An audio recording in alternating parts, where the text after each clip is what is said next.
ലൈംഗികാതിക്രമണ case വീണ ജോർജിനെ കരിങ്കൊടി കാണിച്ചതിന് പിന്നാലെയുള്ള വേട്ടയാടലെന്ന് KSU Kannur ജില്ലാ അധ്യക്ഷൻ MC അതുൽ ഫേസ്ബുക്ക് പോസ്റ്റിലൂടെയാണ് പ്രതികരണം.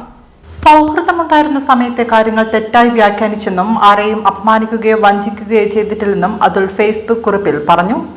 സാമ്പത്തിക വിവരങ്ങൾ കോടതിയിൽ ഹാജരാക്കുമെന്നും അതുൽ വ്യക്തമാക്കി. വീണ ജോർജിനെ കരിങ്കൊടി കാണിച്ചതിനു ശേഷം മുതൽ പലവിധത്തിൽ ഭീഷണികളും വേട്ടയാടലുകളും നേരിടുകയാണ്. നിന്നെ ഫിനിഷ് ചെയ്യുമെന്നാണ് അടക്കം പറച്ചിൽ. എല്ലാ നിരകെട്ട കളിയും പ്രതീക്ഷിച്ചു തന്നെയാണ് മുന്നോട്ട് പോയത്. പക്ഷേ ഇത് അല്പം കടന്ന കൈയായിപ്പോയി. ഒരാളെ ചീറ്റ് ചെയ്യണമെന്നുള്ള ഉദ്ദേശത്തിലോ സ്ത്രീകളെ അപമാനിക്കണമെന്നുള്ള ഉദ്ദേശത്തിലോ ഒരു കാലഘട്ടത്തിലും മുന്നോട്ട് പോയിട്ടില്ല.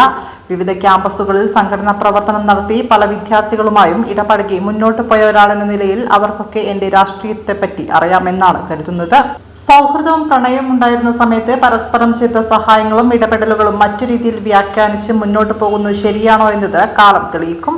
ഒരുപാട് ജീവിത പ്രാരാബ്ധങ്ങൾക്കിടയിൽ നിന്നും കടം മേടിച്ചും തിരിച്ചു കൊടുത്തും പല സുഹൃത്തുക്കളുടെ സഹായം കൊണ്ടുമൊക്കെ പൊതുപ്രവർത്തനം നടത്തി മുന്നോട്ട് പോകുന്ന സാധാരണക്കാരാണ് ഞാനും.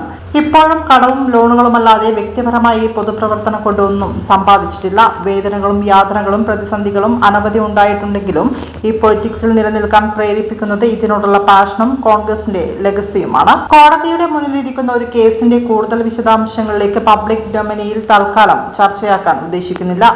ബാങ്ക് സ്റ്റേറ്റ്മെന്റുകളും മറ്റ് വിവരങ്ങളുമൊക്കെ കോടതിക്ക് മുമ്പാകെ ഹാജരാക്കും. കോടതി നീതി ഉറപ്പാക്കട്ടെ. കുറ്റപ്പെടുത്തലുകളും ആക്ഷേപങ്ങളും തുടരുന്നവരുടെ ഉദ്ദേശം മറ്റൊന്നാണല്ലോ. അവർക്ക് വിശദീകരണങ്ങളും പോരാതെ വരും.